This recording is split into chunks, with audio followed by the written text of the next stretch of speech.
Hi, it's Sharon here from connectingkidsandparents.com.au and author of the book Connecting Kids with Their Inner Potential.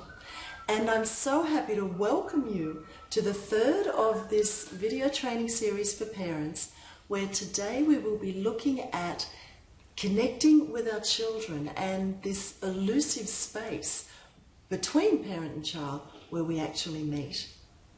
And I just wonder, how have you been since our last session? Have you been noticing where your awareness is? Have you been connecting with yourself? Are you finding that you're present with you for a lot of the time? Or do you find that your mind is busy and you're caught up in the doing of life for a lot of the time? It's great to just notice what's really going on for you. And be gentle with yourself. I've been doing this work for years and I still find myself caught up sometimes in the busyness and the doing of life. So just keep bringing your awareness back to this moment where the real juice of life is. Today I would love to speak about the actual connection and the relationship with our kids. I believe there are three parts to this relationship with our children. One part is you, the parent. Another part is your child, obviously. And the third part is this space between you both, where you actually meet, this elusive space where we connect with our kids. Now, this space can be a space of love, of respect, of healthy boundaries. Or it can be a space where our children feel shut down, where they feel alienated and disconnected from you and from themselves. It's this metaphorical space where our children grow up, where they develop, and where they take on board their subconscious patterning that can stay with them for the rest of their lives. And the question here is, what are the messages that they are getting on that subconscious level? Are they getting messages that are empowering, compassionate and loving, that will really support their self-worth, their self-belief? Or are they taking on messages that come from your subconscious realm, your unresolved emotions, unspoken expectations, things that may have tripped you up throughout your life? This metaphorical space can be a place of such deep nourishment and nurturing for our children, or it can actually be a minefield. The key here is to be really aware of how you are connecting energetically with your kids.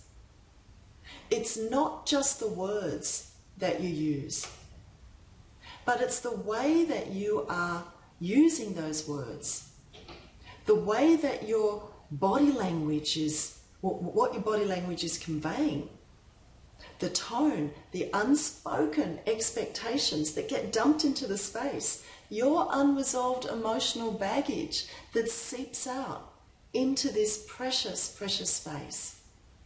So what are you doing with your emotions? This is the question.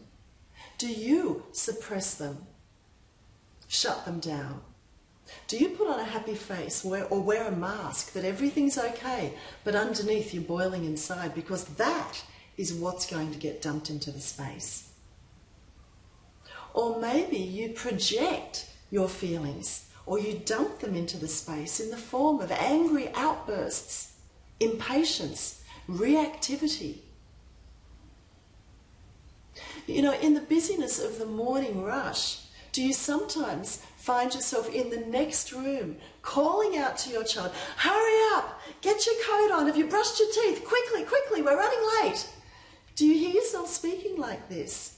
We speak to our kids in a way that we would never speak to anybody else. And we wonder why they don't do as we ask. In fact, they don't even hear us a lot of the time.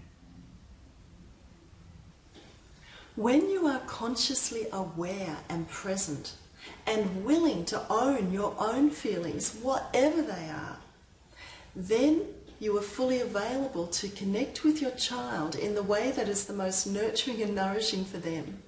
And if that means firm boundaries in the moment, so be it. If that means a big loving hug in the moment, so be it.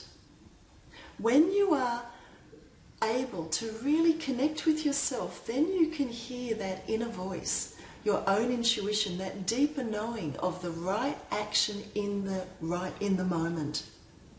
This is really parenting from the heart. So in the busyness of the morning rush, take a moment to drop from the mind into the heart. And from this place of heart connection, go to your child with your full presence and connect with them. Meet them where they are. And you will find that this space is nurtured, it's nourished, and your child will feel acknowledged. And when kids feel acknowledged and respected, they can actually hear what it is that you are asking them. And they will be much more likely to actually do as you ask, without the poor communication, without the resistance, without the struggle. It only takes a moment to do this, and you will find that the time you save through avoiding poor communication and all that conflict will allow you and your child to have a much more harmonious and peaceful start to the day. So firstly, connect with yourself. Bring your awareness back to you, reconnect. And from this place of reconnection with yourself, connect with your child. Meet them where they are. And you will find that this precious space between you lights up with love and nourishment for you both. So stay tuned to our fourth and final video, where I will be sharing with you some really important keys for that moment when you have choice between reacting unconsciously to those old subconscious beliefs, that knee-jerk reaction, or to choose to act consciously from the heart, to be the parent and the role model that you really want to be for your child. I'll see you soon. Bye for now.